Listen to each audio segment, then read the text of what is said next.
So good afternoon, everyone. Thank you for taking time out of your day, and even more so for making the conscious choice to sit in front of yet another Zoom. For those who don't know me, my name is Marlo Fogelman, and I'm the owner of Marlo Marketing, an integrated marketing and creative agency that specializes in hospitality, lifestyle, and CPG clients. As a result of COVID, our hospitality practice disappeared quite literally overnight. Our lifestyle practice, things like movie theaters, real estate, development salons, was either lost or severely reduced. And even our CPG practice was impacted as a result of supply chain disruptions and the need to unexpectedly reallocate marketing budgets. I had to lay off 15 employees for the first time in my company's 17-year history. Everyone remaining took tremendous pay cuts. I cut my salary completely, and I had to give up the 9,300 square foot office we had moved into only 6 years prior. Needless to say, 2020 was not our best year. I share this with all of you, not for pity. Lots of people had it much worse than me, but to prove the power of the pivot. In addition to everything I've already mentioned, 2 weeks after lockdown, I jumped in and basically became the de facto CMO for a 500-unit fast food chain, which allowed me to maintain some semblance of a hospitality practice. That, combined with 2 rounds of PPP, allows me today to confidently state that Marlo Marketing will make it through. Many have not been so lucky. To offer a roadmap for our conversation today, I'm going to start by introducing our panelists, definitely with less humility than each of them would be about their own accomplishments. And I'll also be sharing their top line pivot. Then we'll have a chance to hear from each of them on a variety of topics. I'll be reading the chats throughout, so please put questions in there in real time if inspired to do so. And if I can, I'll incorporate. And we'll also leave some room at the end for Q&A. The plan is to go about an hour, but we may go over a bit. Feel free to jump off. One of our panelists will be doing an Irish exit if we do, because he has to take his son to hockey, definitely more important than a Zoom. If you do have to leave us, know that a recording will be shared with everyone who registered in the coming days. And last housekeeping note, I'm putting up I can figure out how to do this. I should know Zoom after a year, a screen with everyone's social handles. Feel free to do a screenshot if you think you'd like to share any of this on your channels later on. And with that, let's get, oh, I didn't share it. There we go. Okay, screenshot that. And with that, let's get to it. If you're based in Boston, you know Garrett Harker is the guy who helped put Number 9 Park on the map, then opened B&G Oysters in the Butcher Shop before striking out on his own to open Eastern Standard in Kenmore Square, despite warnings from many that the neighborhood would never be a destination. Garrett proved the naysayers wrong. Eastern Standard is widely recognized as a catalyst that turned Kenmore from a pass-through to a destination.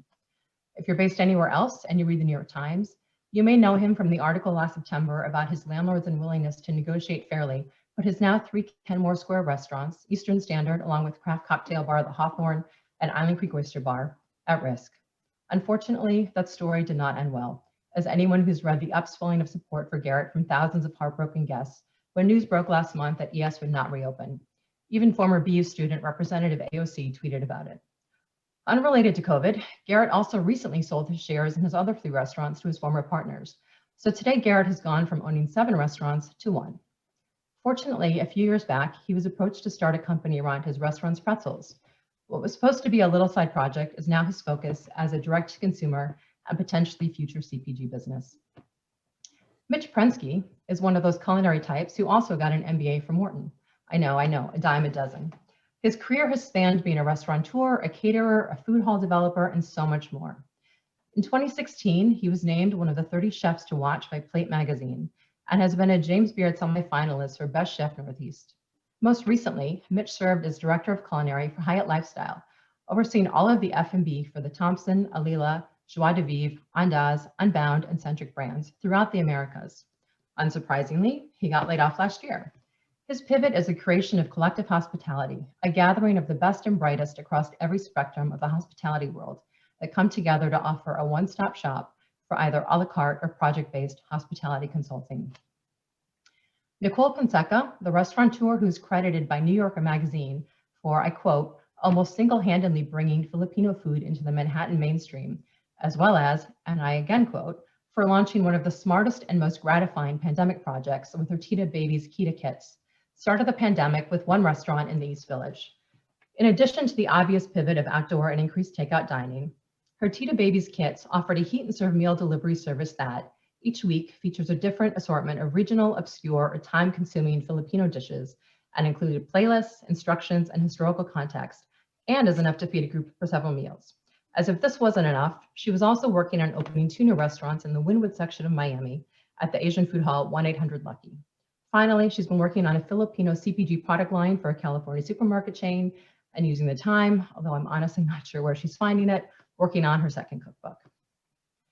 Jeremy Levitt is one of the founders of New York City-based design darling Parts and Labor, where he specializes in high-end hospitality, commercial and retail design, as well as the creation of highly customizable furniture and decorative lighting for a majority of their hospitality clients. Their work has been recognized by the James Beard Foundation, Bon Appetit Magazine, Hospitality Design, Travel and Leisure, Architectural Digest, and way too many more to list. A small sampling of their projects include the Thompson DC in Nashville, Pacific Standard Time, the Gray, and Eaton Workshop. The idea for this panel actually was inspired by him as we sat in his office one night in January, glass of bourbon in hand, looking at photos of a residence he's designing in Michigan.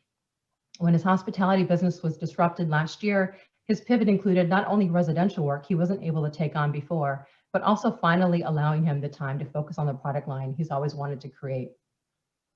Brad Nichols is a principal at Giolo Capital, a San Francisco-based private equity and investment firm founded by a guy who knows a thing or two about hospitality, John Pritzker. Brad is responsible for all of Giolo Capital's development and construction initiatives, which covers both new deals and capital investment across an existing portfolio of 11 hotels and resorts. He has extensive experience in the hospitality space, having managed the design, construction, and opening efforts for a diverse portfolio of hotel and restaurant assets, including the Chicago Athletic Association, Soho House Chicago, and Thompson's in Chicago, Nashville, and DC, to name but a few. The pivot Brad's going to share with us today came on the investment, private equity, and development side, and really came around the acceleration of trends that were already out there, something we've heard widely across many industries as a result of the pandemic. And last, but certainly not least, Bashar Wali is widely known for bringing the hospitality to hotels, both by the people who know him as well as the nearly 150,000 people who have watched his TED Talk. His people-first philosophy has been the North Star throughout his career with various hotel groups across the United States, and most recently in his role as president and CEO for Providence Hotels.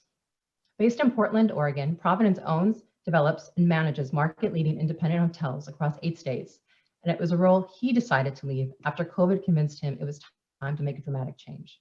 He pivoted to create 2 companies, Practice Hospitality and This Assembly.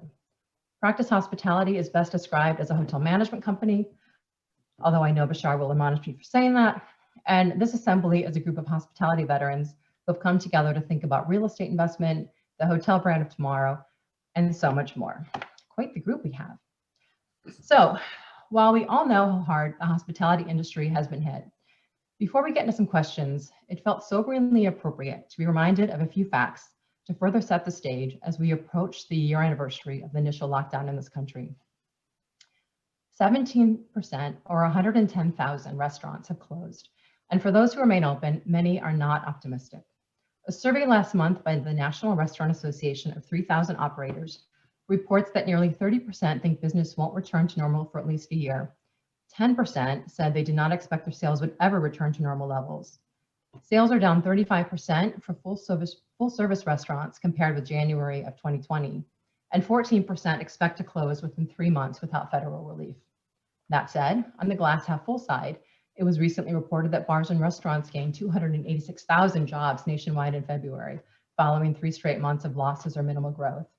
And the unemployment rate for food service work has dropped to 12.2%. So with summer coming, decreases in restrictions by states, vaccine distribution, and the stimulus package that the Washington Post hailed the restaurant industry as the bill's biggest private sector winner, hopefully we'll see more optimism in the next NRA survey. In the hotel world, the industry average daily rate dropped by a historic 21% to $103 in 2020. Occupancy fell 33.3% year over year, and RevPAR declined 47.5% to $45.48. Hotel bankruptcies are on the rise for the first time since 2008. And finally, just to offer perspective on the importance of this industry worldwide, according to a McKinsey report in 2019, tourism made up 10% of global GDP and was worth almost $9 trillion, making the sector nearly 3 times larger than agriculture. Tourism spending is not likely to return to pre-crisis levels until 2024, putting as many as 120 million jobs at risk around the world. So, with all of this in mind, I want to start with a question to the group. While I briefly touched on them above, please share your pivot, singular or plural, in your own words and how you believe it benefited your business or not. Nicole, you want to start? Hi, thanks for having me here, part of the panel.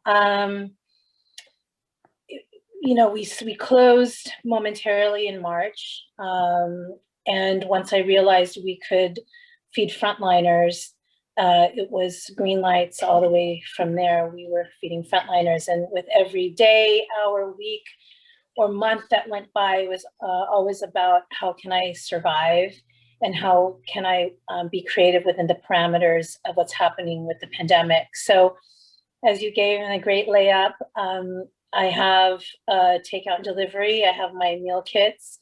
And someone was starting to court me in February, pre-COVID, to open here in Miami, where I'm now residing between here and New York. And I was like, hell no, I'm not going to open anything during COVID. And they were so patiently persistent. And I said, okay, well, let me go check it out. And I came in September to look at it, double mask, gloves, saran wrapped. It was insane being on the plane. And I went for it. And I went for it, like most things, guttural, instinctual. And it's not without its hardships. It's a wild labor force right now, but I'm still here, and I hope to continue being here and being creative with the pivots. Awesome. Jeremy? Hey, Marlo, thanks for having me. Hello, everybody. So, yeah, I mean, we saw business slow down a bit. It was hard to grasp the reality of it because it sort of trickled down, and then eventually realized that we had a lot of hotels on the docket that we were designing. And those were really eventually became the first to go. Also big revenue streams for us were either on pause or totally canceled. So, I think our biggest goal was how to be thinking about this as a positive opportunity immediately. I think, yes, we were a little bit scared naturally, but we all sort of said to each other, my business partner and our designer and other people involved, how do we turn this into a positive? We cannot leave this pandemic, whenever the hell it was meant to end, without making some positive changes and exploring some things that we've either wanted to do or should be doing as a design firm. So we started taking on things like residential projects, single family homes, more mixed use, multifamily buildings. And, that's been a fantastic experience because I think our background is in residential originally anyway.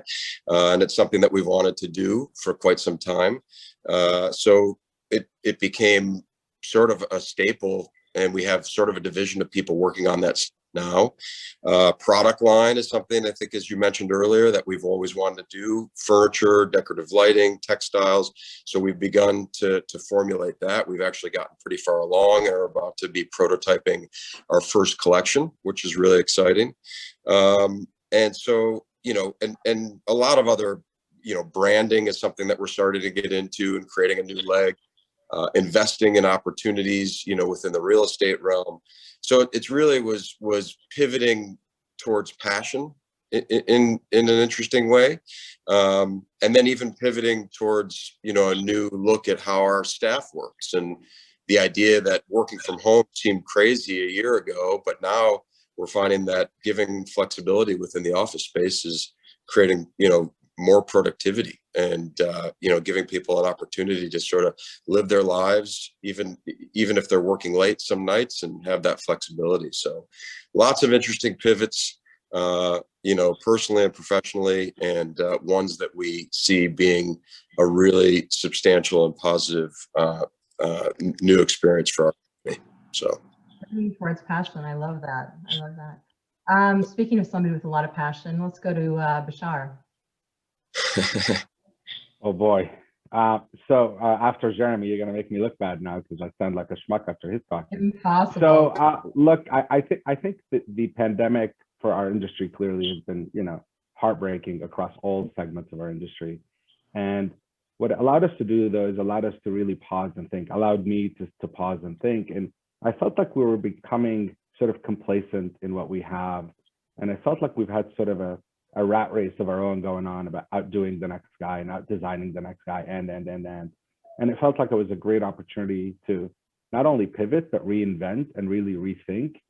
And complacency, some people are happy with being complacent. There's just, I've got a good job, I've got a good sort of pay, life is grand. But I think there's a way to change that around and really think about sort of out of the ashes rises new things and new ideas. So I felt like it was a once in a career chance to really rethink what we do and how we do it, and kind of trying to be on the wave of 2.0 of how we do business. So big ideas, lots of big lofty ideas, obviously, which is typically what helps you narrow it down to, brass tacks and executable things. But I think it allowed us, the pandemic allowed us the space. If you weren't sitting there, licking your wounds, which a lot of us were. And I think to someone else's point earlier, you kind of had to get off your butt and quit crying and kind of get moving forward. And I think it gave us a great opportunity again to rethink about how we do and what we do it. So we sort of say we're not reinventing the wheel per se, but I think there's a better way to do what we do collectively. There's a better way to think about dining, in a post-COVID world. There's a better way to think about hotels in a post-COVID world. And that has allowed us the space to do so now. And that's what we're focusing on. So I think innovation will come out of this for those who want to take the chance and do things differently versus just pausing and continuing again. Awesome. Brad? Yeah, so thanks, and I'm happy to be here. And interestingly enough, what I'm going to say will sound pretty similar to Jeremy and Bashar's point of view. We're, as far as investment and development companies go, we're pretty small, we're pretty nimble, and we think of ourselves as being opportunistic. So, we pivoted to where the opportunities went and away from where they ceased to exist. But for us, this was a process that started a couple of years ago. If you go back to 2018, 90+% of what we did was acquiring, developing, and managing hotels and restaurants. And we were starting to get a little bit nervous back then about being in sort of too small a lane all the time. So in 2019, we started restructuring the team a little bit in our skill set to start thinking about other opportunities, more investment into multifamily, more development into mixed use. Because, kind of as Bashar, I think, pointedly said, we're starting to feel a little crowded in the lifestyle boutique hospitality space. Everyone had just gotten there way too quick over 10 years, and we were starting to feel squeezed in every market where we were trying to play. And in 2020, sort of everything happened all at once, and we happened to get there faster. 100% of U.S. hotel development stopped overnight. So for us, March, April of last year to start something new that takes 2 to 3 years to come together just felt entirely too risky. So the portions of our business that we started to set in motion in 2019 really became our core focus at that point in time. So that was mixed use development, multifamily development, and then we got into lending because other people were still able to take risks that we weren't able to do. So that was a way that we could participate and not necessarily be left on the sideline. So, we quickly figured out how to become a lender as opposed to a traditional investor developer on a handful of deals with almost exclusively with partners who we already knew because that landscape just felt a little bit too risky to try and do things with new people, new things with new people. And I think in 2020, so that opportunism did benefit us to a certain extent because I happen to firmly believe that, if you understand hospitality, that applies to all these other things.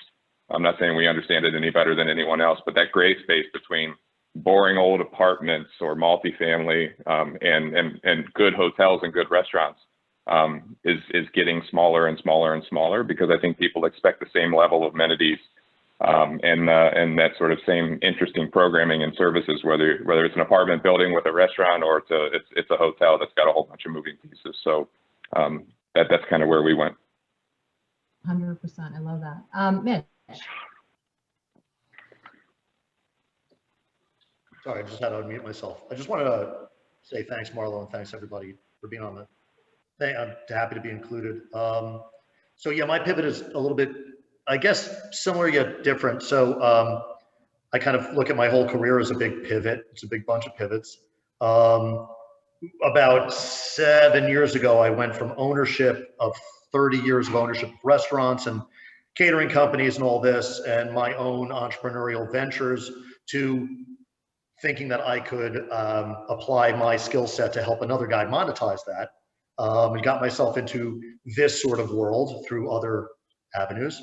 And I had an end game in mind when I got into the lifestyle hotel world, which was figure out the mechanism and see where the weak points were, and hopefully be able to develop a program that would address those weak points and help the owner investor move their project forward smoothly. So that was my 2-year plan. It got all rushed up into a year via the pandemic. And I knew right away, I mean, when they're putting you on furlough in a large corporation, I'm like, nobody's calling anybody back. I mean, there's no, if I was the owner of this thing, I wouldn't call me back right now. So what I did was I created a company.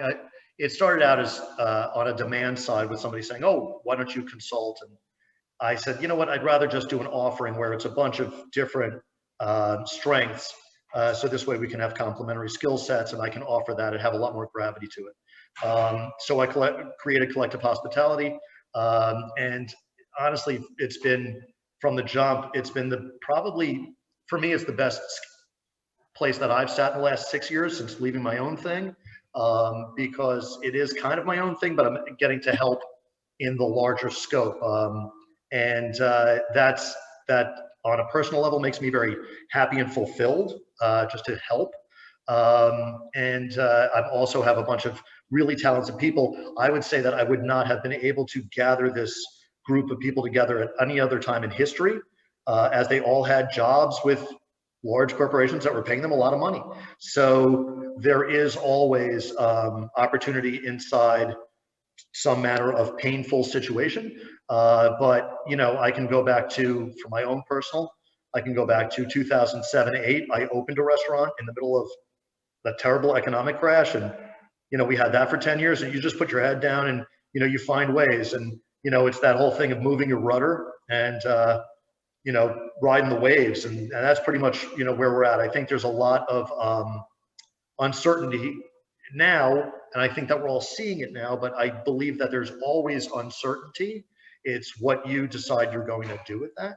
So that was pretty much it for me. So it's gotten, you know, I'm super fortunate. I'm lucky every day I get to wake up and do what I love. Even if it was making grilled cheese sandwiches for somebody, I would do that, right?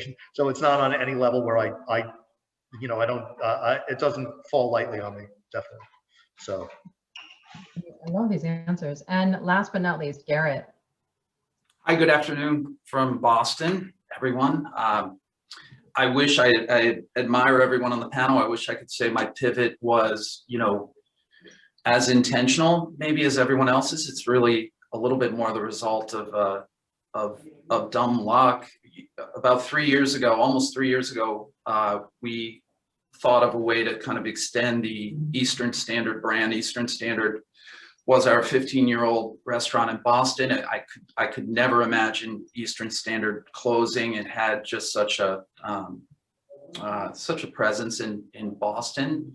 But we decided to lend the Eastern Standard brand to an artisan soft pretzel company, a frozen soft pretzel. And, you know, there was probably an element where I recognized kind of how fragile our industry is, and was looking at ways to sort of laterally, you know, extend our presence, our brand. And at that point, it was primarily a food service play. We were looking at ways to align ourselves with the craft beer industry and the beer gardens and the tap rooms, which, you know, certainly in Boston, where we were in an era where they were popping up everywhere, and they didn't really have a great pretzel. The pretzel that all of us grew up on is pretty much a garbage product and terribly made. So that was the kind of intention. And we were, you know, a couple of years in, and we were in about 200 restaurants and bars and beer gardens and tap rooms when the pandemic hit. And almost overnight, we recognized that if we were going to survive, we had to go direct to consumer. I had a lot of staff. I had a great team that was out of work. So we took a lot of my longtime Eastern Standard staff and stood up a fulfillment center and went hard on online presence for the Eastern Standard Provisions brand. And we're one of those funny businesses that has, you know, while I've lost my restaurants, while I've gone from 7 restaurants to 1, the online pretzel business has turned out to really benefit by people being stuck at home, you know, wanting a best-in-class product, maybe something that they could share, you know, with their family while they were cut off from the things that they normally love to do in the hospitality world. So our sales went from about 2 million in 2019 to about 17 million in 2020, which was just a real sort of grassroots guerrilla effort by a lot of my displaced hospitality workers who had to figure out how to pack boxes, read shipping labels, and figure out all the logistics that go into a direct-to-consumer business. So on the one hand, you know, I had my sort of knees taken out from me in the restaurant arena, but now I'm a merchant of soft pretzels. So lucky that we had that opportunity. I wonder how many restaurateurs just heard those numbers are going to close their restaurants and go into D2C. I can help. Brad, when we first spoke to prepare for this webinar, you said 2020 was disruptive, but accelerating trends that were already there. Can you address how this impacted the investment, private equity, and development side a little bit more? Sure. You know, March, April of 2020 feels like 100 years ago, but you know, hospitality was a tough business in February of 2020. So, you know, all of the challenges brought on by COVID weren't new. A lot of them just became more significant or were exacerbated or hit you harder, quicker. But, you know, last March, you know, hospitality development was at the end of a historic 10-year run. So, you know, but even with that being said, construction starts were really falling off pretty rapidly. In a lot of markets, Chicago, New York, Nashville, Portland, there were already a lot of concerns just about oversupply in general, especially in like the 3-4 star, you know, I'll call boutique lifestyle hotel space, you know, the 200 hotel rooms anchored by a strong food and beverage partner. And, you know, the rise of that hotel model had been pretty meteoric over the last 10 years. But at the same time, we were sort of at what I like to call peak. You know, land was more expensive than ever. Construction costs were more expensive than ever. Jeremy's design fee was more expensive than ever. And you know, the cost of capital required to develop, you know, new hotels was just going up very, very fast. So this was all true in February. And you know, by the time we hit April, construction financing for new hotels just stopped completely. And you know, that affects restaurants in a similar, but not exactly the same way.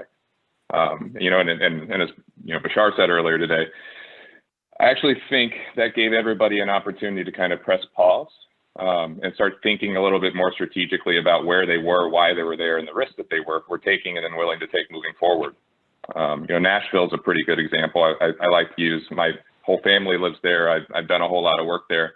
You know, we acquired the Hutton Hotel last year, which when it was built in 2009 was the only boutique hotel in Nashville. And when I developed Thompson there in 2014, 2015, there were maybe 2 or 3 of these hotels in town. Now there's 12 plus, and everybody's fighting for exactly the same business and exactly the same labor, and everything has only gotten more expensive. So the business model doesn't necessarily work as well as it used to. And with new entrants into that space, people have become a little bit more complacent and the products may be a little bit less interesting.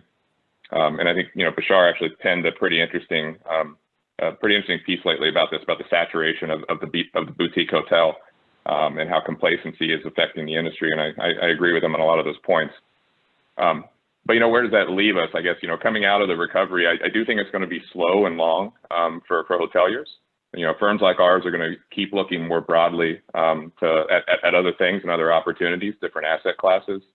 I think new hotel development is going to be, you're going to see it less often, but you're going to see it stratify away from that 4-star boutique lifestyle. You're going to see more of the Uber luxe drive-to resort outside of cities. Those have fared really well during COVID. I don't think that's going to change. And I think you're going to see a lot of movement into the more passive, the more staff light, the more self-service 3-star hotel, and all of that attention that has been in that layer in between is going to die down a little bit for at least the near term. But I'm excited to see what sort of innovations sort of come out of that, because all the revenue at the Lux Inn creates opportunities to be innovative. As tech gets adopted in the staff light hotels, that creates all sort of opportunities. And I'd be really excited to hear, what Mitch, Nicole, and Garrett think the F&B opportunities are going to be to partner with developers in that space, because as those hotels become purpose-built, you're going to see, different approaches to using outdoor spaces. You're going to see market and fresh market concepts built by developers in a different way. You're going to see ghost kitchens intentionally built and brands sort of like, wrapped into the way that we finance hotels in a way that hasn't happened over the last 10 years, because we've all been too busy sort of building boutique lifestyle everywhere. Talking about a pivot, Brad, thanks for setting up the next question. So yeah, tech adoption in hotels and restaurants certainly is another example. I'm curious, as Brad is, how everyone else sees that playing out as things get back to normal. For example, will there be continued advancements that create optionality for travelers and diners, i.e. your choice, personal service or no contact at all? Will menus ever return, or are our phones and QR codes with us to stay? Anyone want to jump in with thoughts on this one? Well, my innovations are coming both from a bottom line and veering away from a full service restaurant, the payroll that is required to run a restaurant, then behavioral habits and what COVID and quarantine is reconditioning a diner to expect when they go outside, having fewer and less people touching a table. So going from a host and a busser and a server and a runner and perhaps a som and a manager. I'm curious how fine dining will pivot during this global experiment, but I don't want to participate in that model. I never wanted to anyway, although my restaurant in New York, both restaurants were casual but full service.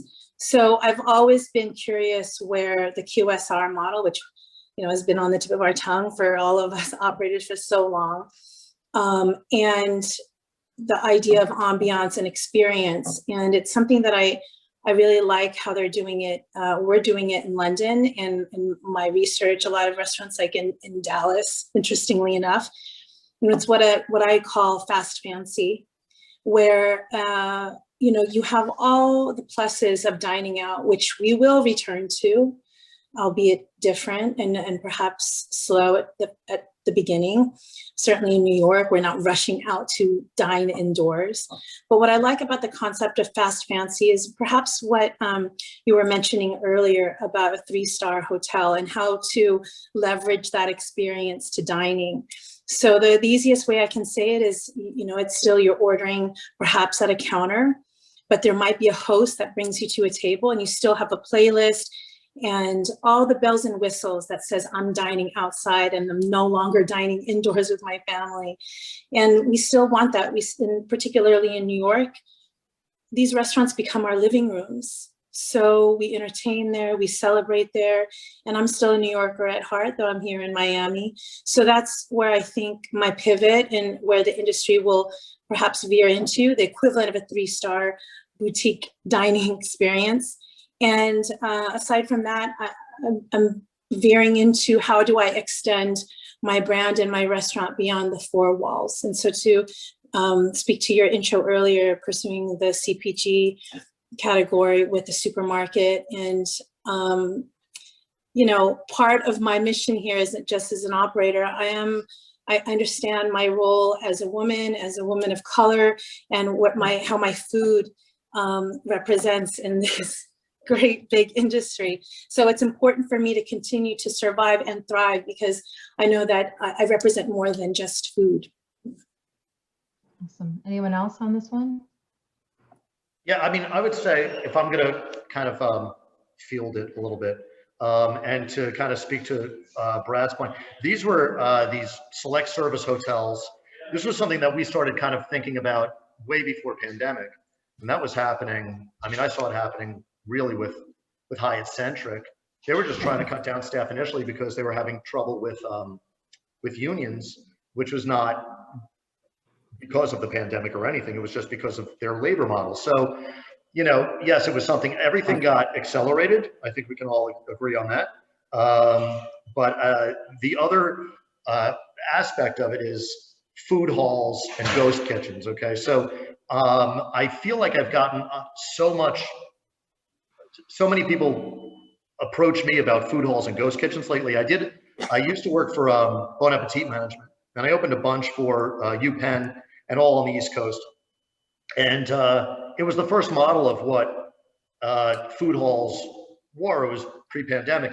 It's a great model now because you can get anything you want, and then you don't have to, it's pretty touchless. Yes, to Nicole's point, I agree 100%. You're going to have some manner of niceties as far as service is concerned, as far as bossing afterwards, as far as taking care of the table ahead of time, the ambiance of a place. But I think that that's kind of where it's moving. As far as menus and QR codes, I'm agnostic about it. I think that it helps. I think that it's cost effective, actually. If I'm a small restaurant owner and I don't have to keep reprinting every night because we changed two dishes, I'm a happy guy. So I think on that level too. So yeah, I mean, I think a lot of these things are nothing's going to go back to the way it was. There is no way it was. We're here now. Moving forward, we're going to adopt and adapt for the best practices, whatever we've seen from this, and then pull it into reality on the daily. I think the stuff that will stick is QR menus. Why not? I mean, I think that's a win. So. And Jeremy as well, you know, thinking about trends that have changed, you know, things that are changing in your core business, you know, the asks you're getting from hotel and restaurant clients from a design perspective, you know, more than if at all pre-COVID. So along the same lines. So if anybody wants to answer, jump in on that question, and Jeremy from the design. Yeah. No, I mean, a lot of what everybody is saying is absolutely what we're experiencing as far as where clients want to head. Two words that, you know, kind of are driving forces behind what we're designing now and how we're designing it are optionality and versatility. And the idea that, you know, with restaurants, exactly, you know, a lot of models where there's a grab and go, you know, QSR component, even if it's meant to be that as just a small portion, and then other part of the restaurant is a place to sit down. But, you know, the idea that there is a product that can be delivered with a limited number of staff members, utilizing a kitchen as what's taking up a majority of the space that's being, you know, rented, are ways that I think some people are heading in this ghost kitchen model too. So yeah, I mean, there's a lot of I guess mixed use ideas within one restaurant space, giving people, you know, morning through night the opportunity to, you know, grab and go, or go in and sit down, or sit outside, or whatever it might be. You know, and then I think as it relates to changes in the industry as far as hotels and hospitality, there's become a heavier connection to wellness, and I think, you know, someone said it earlier, maybe it was Brad or Bashar, you know, outdoor spaces and that experience, but also kind of redefining what wellness is, and that exists both in the restaurant space and I think in the hotel realm. And you know, what we might think of wellness is, you know, massage and spa and plunge pools and things that are, you know, kind of touchy and interactive. And I think what we've been working towards doing is redefining what wellness is. What are things that are therapeutic to people, health food and how to make those things at home, how to experience them in restaurants. But beyond that, art and music and reading and biophilia and all of these things are becoming bigger conversations in all the projects that we're doing. And how do we incorporate those into the projects as a form of wellness? So I think, and then of course technology, which I know was touched upon earlier too, but that optionality. And I think Marlo, you said it as well. The idea that people have the choice to go to a hotel or to a restaurant and have a personal interaction with somebody, to be face to face, kind of what people are used to, or not have that experience and be able to do it all on your phone, on an app, or not even touch the door, just wave your phone in front of a door and it opens the door. Have all the amenities and experiences such as paper and food delivered to your room and all of those things done, with an app. And I think we are already heading in that direction, which, I know is something that Brad has touched upon, in conversations that he and I have had. And certainly I know that you guys have had. These are things that we were heading towards now. And I think this has all just accelerated that experience too. So restaurants, hotels, any form of hospitality and retail, it's just how to give people optionality and give people, the opportunity to do what they feel comfortable with, at both ends of the spectrum, while being profitable, as the operator and owner. So.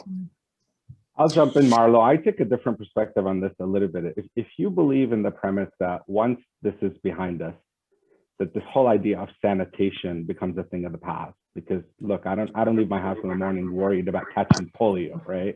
Once we're all vaccinated, this whole don't touch and don't be near each other, it'll take some time for us to sort of recover from the shock to the system, but ultimately we'll forget about it. So now, if you take the premise of hospitality, and I use restaurants as part of that space, we're all in the hospitality business. I don't go to a coffee shop and spend $5-6 on a coffee because I want coffee. I go there because I want the experience and the interaction with humans. So from my perspective, the way I think about this in the future, again, post-pandemic, forget sanitation, ignore that for a minute, it's behind us. The idea that technology should be used, in my view, to remove friction. Not to remove humans, but to remove friction. So when I walk up to the front desk, do I really need to give you my credit card and sign and do all that junk? Take care of that technologically and spend a moment with me, engaging with me as a fellow human. Make me feel important, make me feel special.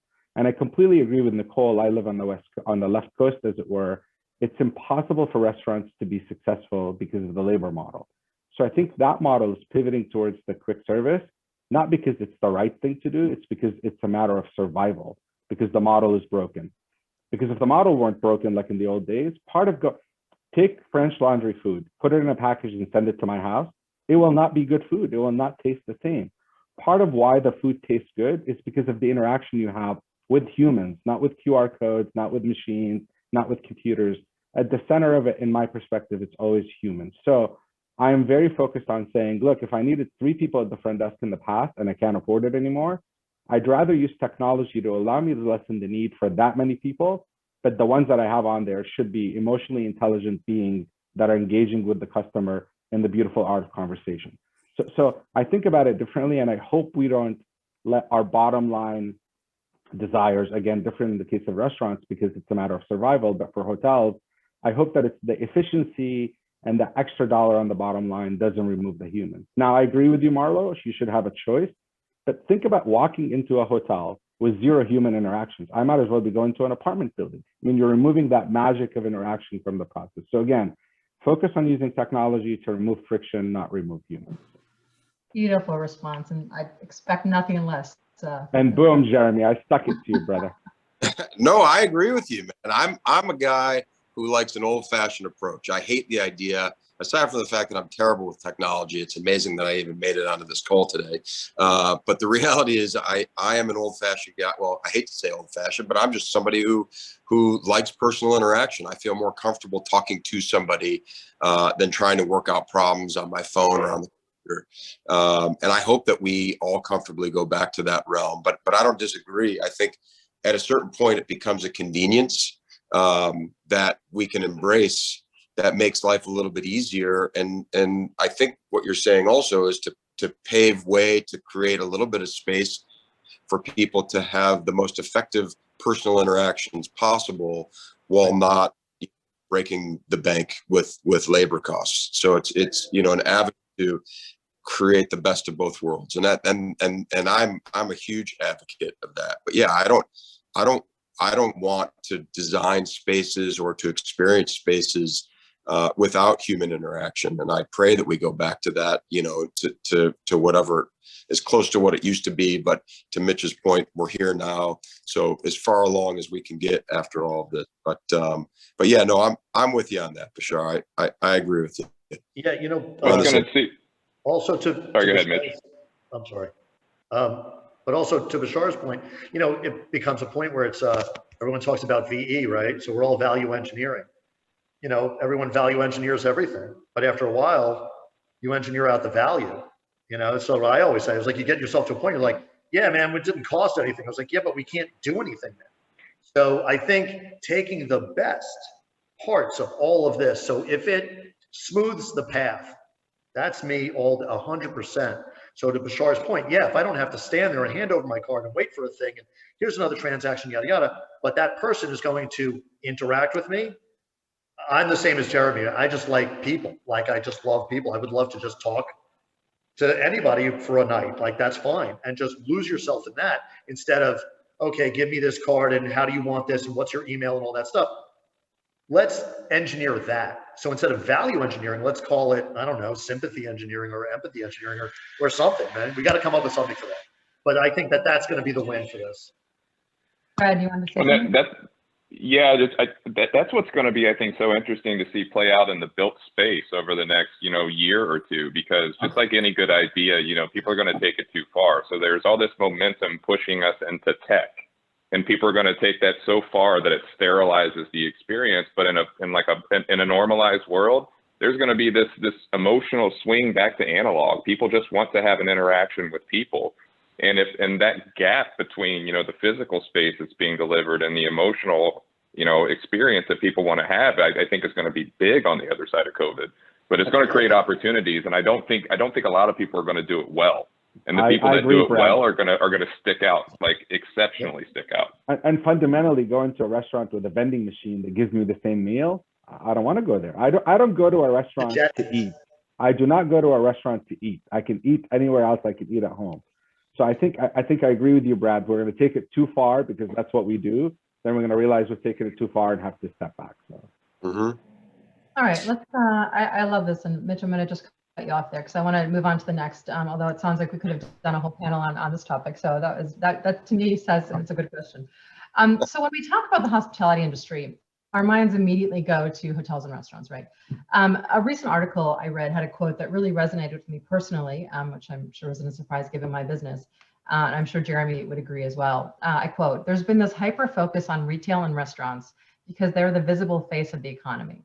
But there's a silent economy that's much larger, that's servicing all of these other businesses, right? So there are hundreds of thousands of ancillary businesses tied to the industry that aren't perceived as needing relief in the same way.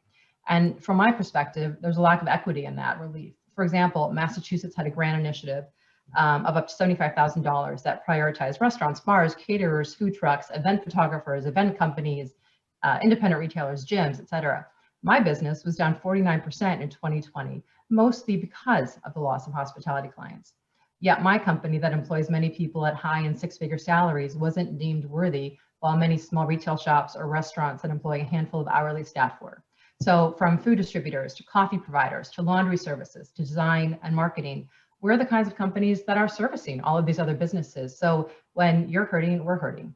So just a quick question, staying on that pivot topic for a minute, does anyone have any good examples of things you've seen your vendors do to pivot, to stay afloat, especially the ones that weren't able to benefit from some of those industry-specific relief efforts? I mean, I would say, if I'll answer first and just real quick, but I would say that what I saw was a lot of my meat purveyors, fish purveyors, these are guys that you could never get their quality product before. And now what they did immediately was move to a butcher box model where you're able to order monthly. We had companies like Wild Edibles in New York, Peerless Fish, and they went right to the model. You could never get these guys to ship stuff to you. De Braga, La Frida, they were immediately in retail. And I think that that was the good move. Yeah. I would say, Anyone you know, from my end too, you know, I mean, being that we're kind of on the construction and manufacturing side with a lot of the things that we're doing, we noticed a lot of the shops that fabricate, you know, not just construction on site, which obviously a lot of that slowed down heavily, but, you know, shops that we work with to fabricate decorative lighting fixtures or furniture or you know, and the like. You know, aside from the fact that a lot of these shops seem to be experiencing positive COVID results in a pretty crazy way,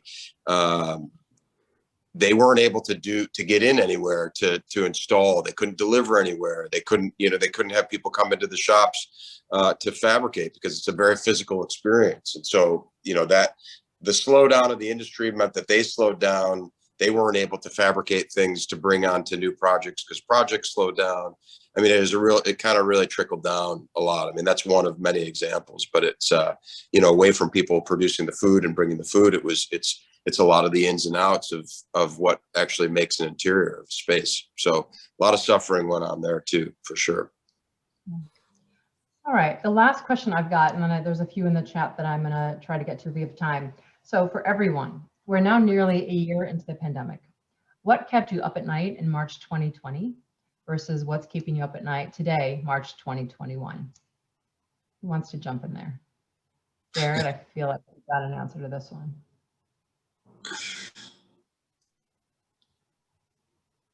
Oh, sorry. How do you Yeah. mute? That's what keeps Garrett up at night. Yeah. I mean, I can't even, I'm working with my therapist on remembering March 2020, but it's a dark cloud. And,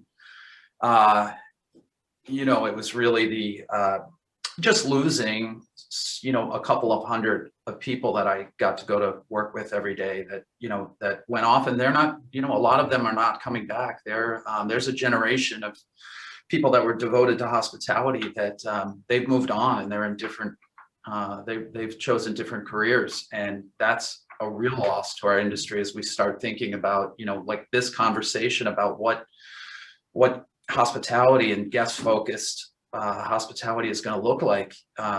Well, you can only do so much with what you have. So I think, you know, it's a reimagining right now of like who can contribute in the way that, you know, in the way that I imagine what our restaurants provided for people, who can contribute in an authentic, genuine way. And it means looking like really versatilely at our, you know, sort of old school staff model where I had to think about, you know, I had to have somebody that was the beer guy, the cheese guy, the coffee guy, you know, let alone the wine and cocktail person.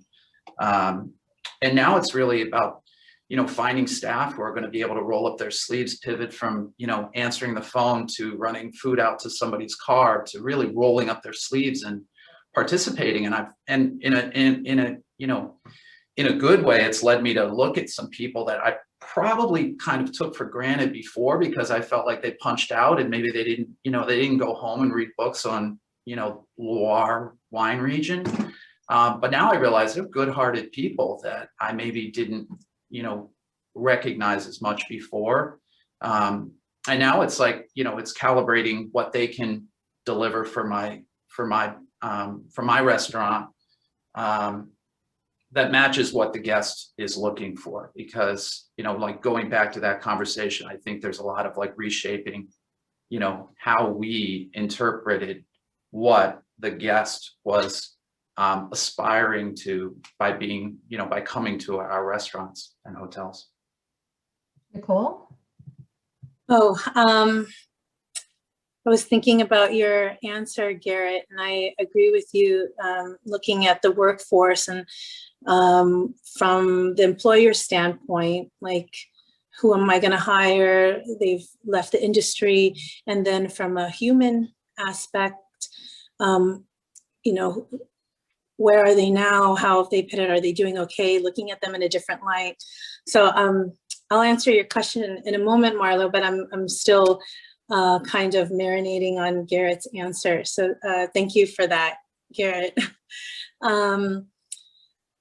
The question was, what's keeping me up at night in 2020 and 2021? Well, you know, I'm a bit of a survivor, and I've been down this road before, whether it was 9/11 in New York or Hurricane Sandy in New York. So, and there was a time when I first opened Jeepney where I didn't pay rent for 5 months in the beginning because nobody was going in there. So I'm really good at persevering, and I'm really good at knowing what I'm good at, and producing something and creating something that guests respond to on a visceral level, on a culinary level, and a community level. So that's what's keeping me up in paying the bills, although we did qualify for PPP both times.